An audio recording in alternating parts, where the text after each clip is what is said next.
Muy buenas a todos y bienvenidos a un nuevo vídeo. Os traigo uno de esos vídeos prácticos con ideas para entrenar, pero que surgen de algunos datos biomecánicos.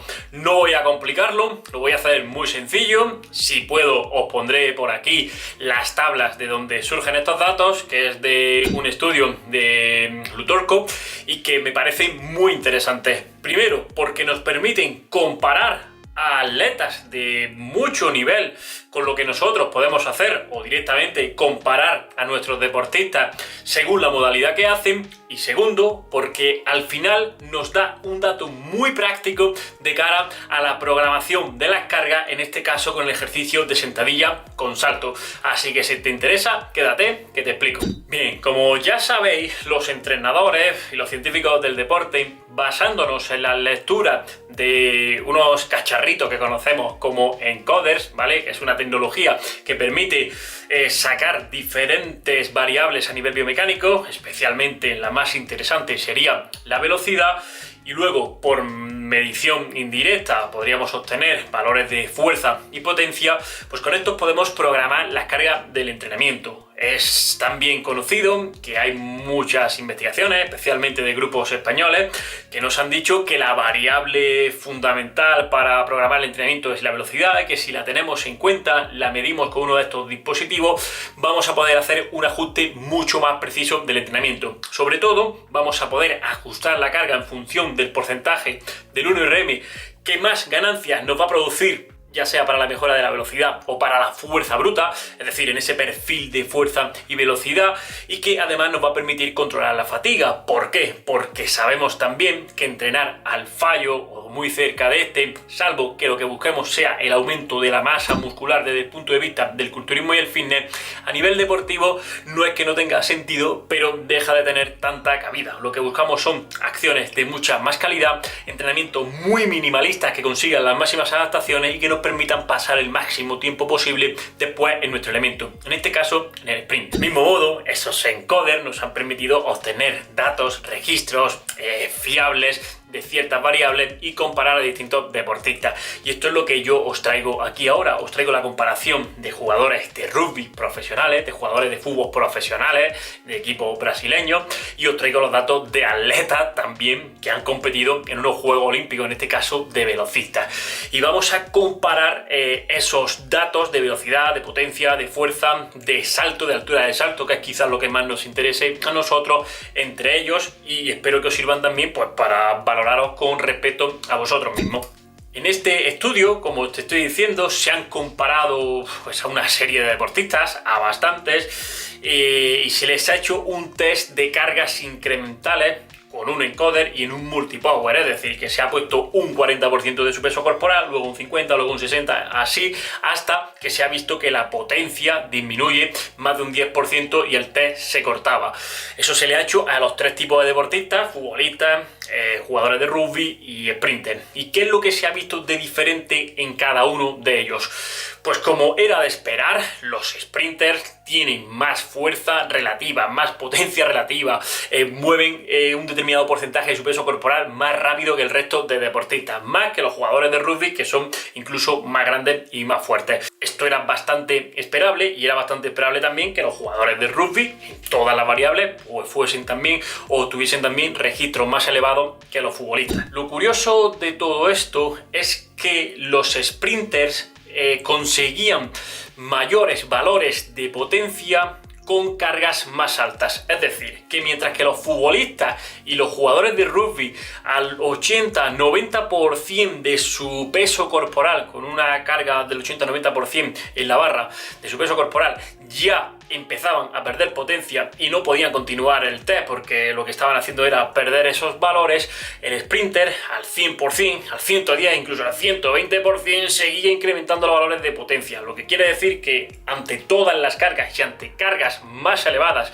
en función de su peso corporal, pues sigue optimizando la producción de fuerza y potencia. Del mismo modo, los sprinters en todos los porcentajes de carga, desde el 40 a ese 120%, mueven más rápido, desarrollan más potencia y desarrollan más fuerza, y por supuesto saltan más.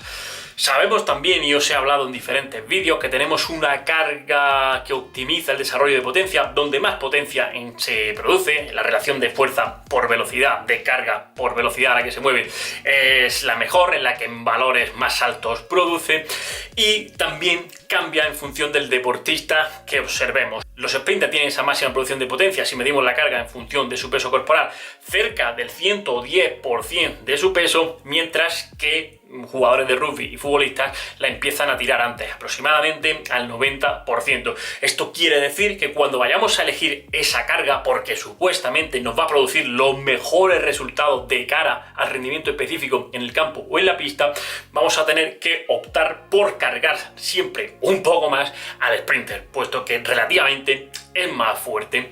Ahora bien, hay una cosa muy curiosa, y es que independientemente del deportista que sea, la máxima potencia, la carga con la que se consigue la máxima potencia, se podría situar en torno a la misma velocidad en todos los deportistas, aproximadamente 0,9, 1 metro por segundo, y eso en todos también equivale a saltar unos 20 centímetros con esa carga. Es decir, que en la zona de máxima potencia, ya sea al 110% en el sprinter o al 90-80% en el resto de deportistas, todos van a saltar aproximadamente 20 centímetros, se van a separar 20 centímetros del suelo.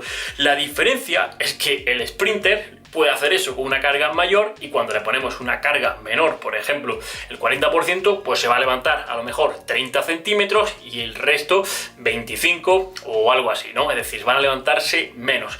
Como os decía, y en resumen, el sprinter siempre va a tender a desarrollar valores más altos en todo. Vamos a tener que cargarlo un poquito más porque mueve más rápido y con mayor fuerza, y por supuesto pues va a saltar mucho más. ¿Por qué? Porque está tan acostumbrado a correr, a saltar, a hacer sprint en general, que su propio peso le supone muy poquito peso, está muy entrenado a ello, y esto quiere decir también que su propio peso para él es un porcentaje bastante corto de su 1RM, lo cual quiere decir que aunque un jugador de rugby, por ejemplo, porque pesa más, porque es más grande, en absoluto mueva más kilos en una barra, relativamente no es más fuerte. Y esto ya os digo que no os estoy contando nada nuevo, solo hay que observar cómo entrenan unos, cómo entrenan otros, que no quiere decir que uno sea mejor ni peor que otro, simplemente se mueven en contextos diferentes para entender un poco cómo se adapta el organismo y las características que tiene cada cual. Así que, en resumen, después de toda esta vorágine de datos, que no sé si os he liado o no, os lo dejo totalmente mascadito para que lo llevéis a cabo. Importante, quizá entrenar en zona de máxima producción de potencia.